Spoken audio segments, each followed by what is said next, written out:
Welcome to the deep dive.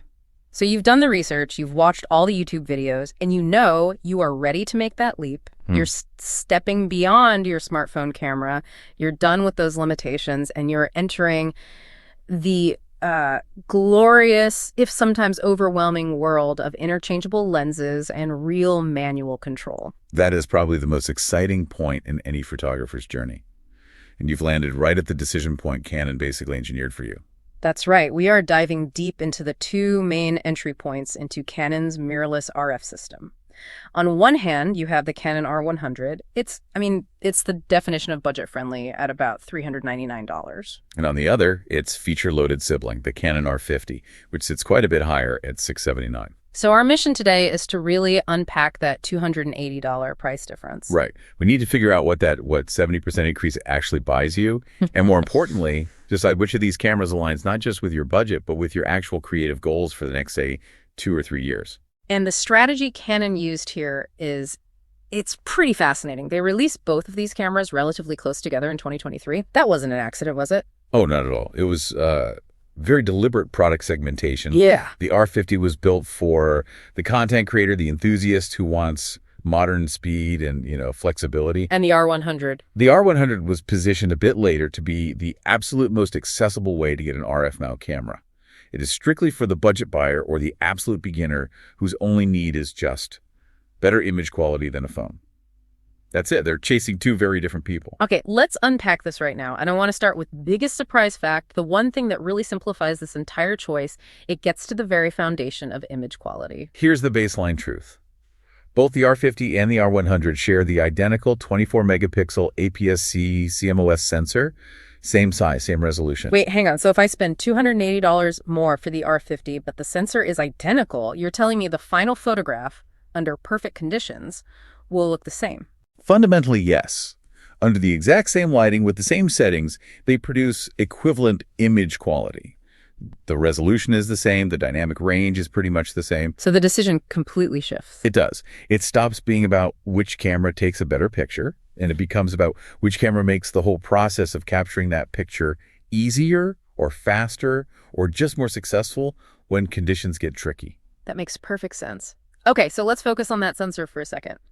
24 megapixels. Why is that kind of the sweet spot for someone moving up from a phone? Well, it hits this optimal balance for beginners. 24 megapixels gives you plenty of detail. Enough for really high quality prints up to poster size, like a 20 by 30 inch print. Wow. But because the resolution isn't, crazy high, the file sizes are manageable, and the sensor itself is actually pretty good in dimmer light.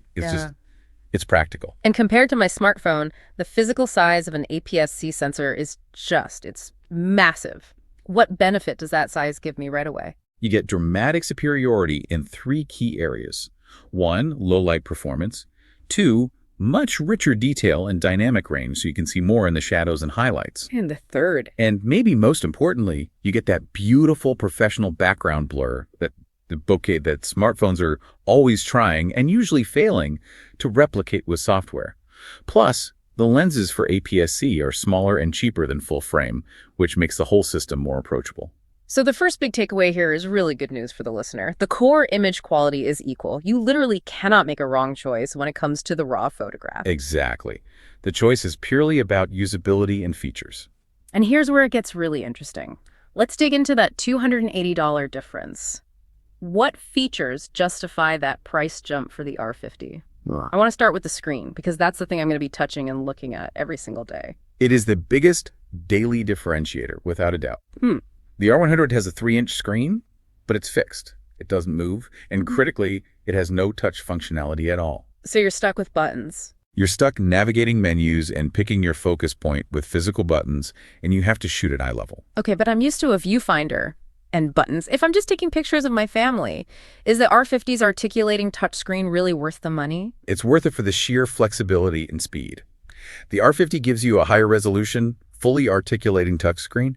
Not only can you just tap to focus, which is so much faster than using a little D-pad. Right. But you can flip the screen out to shoot over a crowd at a concert or get it down low for a cool ped photo without having to lie in the dirt. And for video? Oh, for video, it's essential. If you have any dream of self-recording or vlogging, the R50 screen folds out 180 degrees to face you. The R100 physically cannot do that. It's a non-starter. Okay, flexibility confirmed. Let's talk pure speed. We're moving from a camera that's good for stills to one that might be able to handle some actual movement. And this is a massive gap. The R100 shoots at 6.5 frames per second. The R50, it more than doubles that. You get 12 frames per second with the mechanical shutter and up to 15 with the electronic. 6.5 frames per second sounds great compared to my phone, which is what, maybe 2 or 3. Why do I, as a beginner, suddenly need 15? Isn't that a little bit overkill? 6.5 is perfectly fine for portraits, for slow-moving stuff. But 15, that's for capturing a specific moment. Think about a child running, or a dog mid-jump at the park, or that one key play in a sports match. Ah, I see. The faster the camera can shoot, the higher the chance that one of those 15 frames per second perfectly captures that peak action, the eye contact, the foot leaving the ground. That speed directly translates into a higher keeper ratio for anything that moves. And that speed also plays into the shutter speed, right? The R50 hits 18,000th of a second, but the R100 maxes out at 14,000th. Why does that tiny fraction of a second matter? 2 main reasons. First, to truly freeze extremely fast action, like a splash of water, you need that speed. But second, and this is often more important for beginners, it lets you shoot with a wide open aperture to get that blurry background, even on a super bright day. Okay, how so? Without that 18,000th of a second, you might overexpose the image, blow out all the detail in the sky. It would force you to use a smaller aperture, and you lose some of that beautiful background separation. Got it.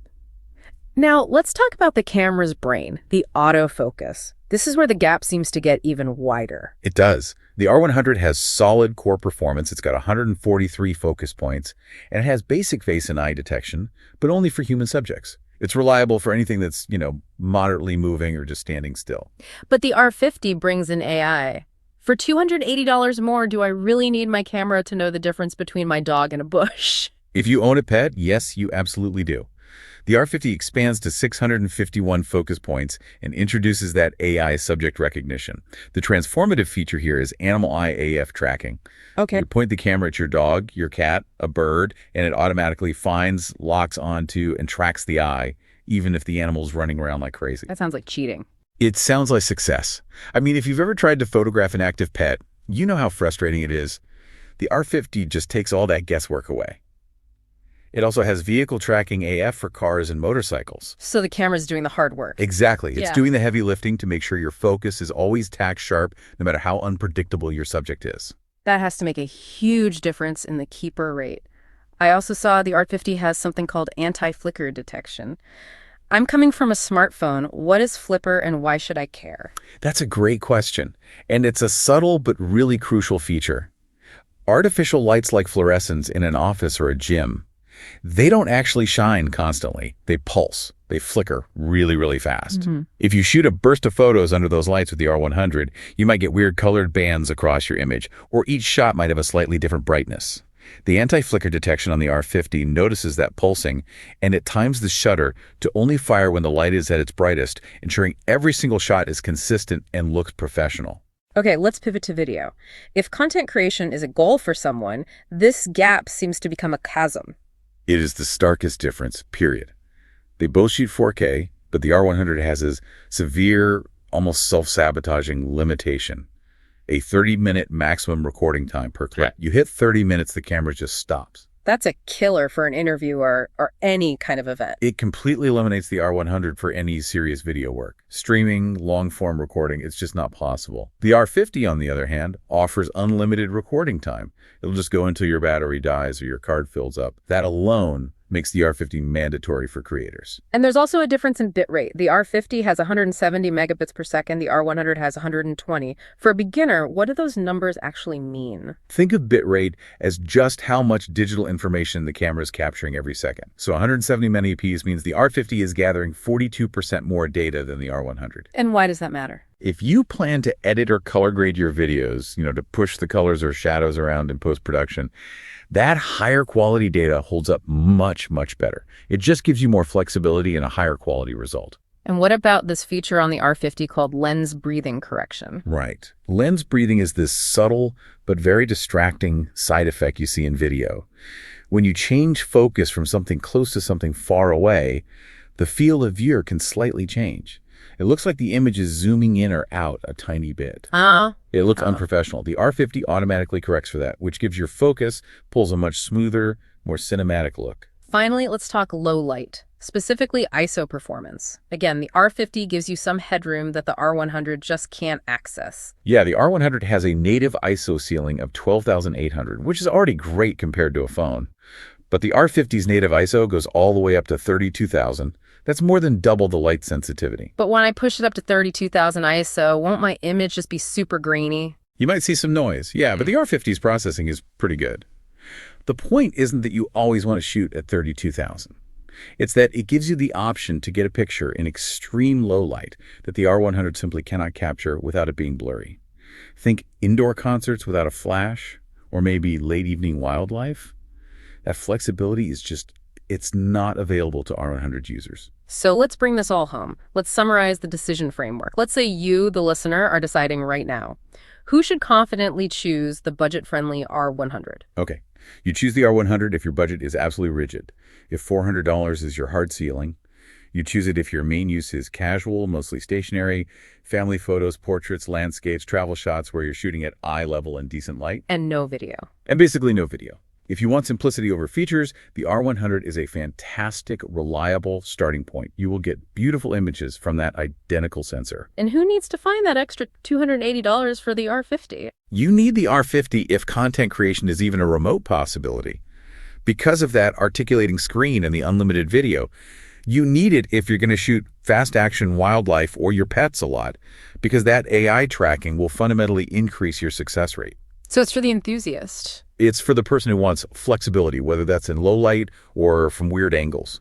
The R50 is really for the ambitious beginner who's excited to develop more advanced skills and to develop them quickly. Okay, let's run through the critical tiebreaker questions one last time.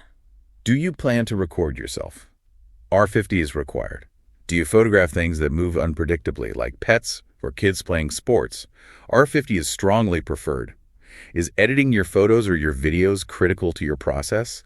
The R50 is pretty much mandatory because of the better video quality and the more advanced features. But no matter what you choose, R100 or R50, you're starting on a really solid ground. Both cameras use that modern Canon RF mount, which means any lenses you buy today will work on a professional Canon body if you decide to upgrade years from now.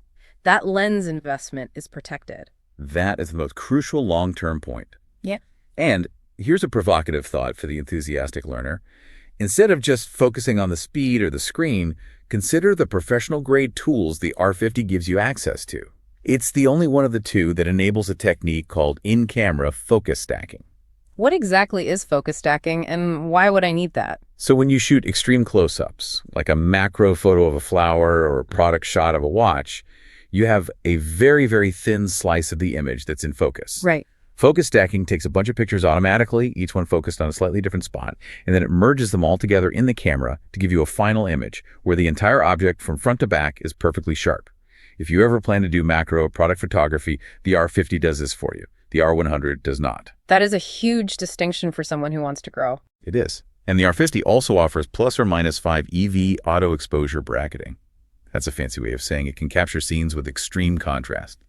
Imagine a person standing inside in a dim room in front of a really bright window. Yeah, that's a tough shot. A really tough shot. Yeah. The R50 can take 5 separate pictures and blend them later so you get a perfect exposure on both the bright window and the dark foreground. The R100's basic bracketing just can't match that access to advanced tools. That's the ultimate differentiator for the long-term keen photographer. Choose wisely, shoot often, and enjoy the photographic journey.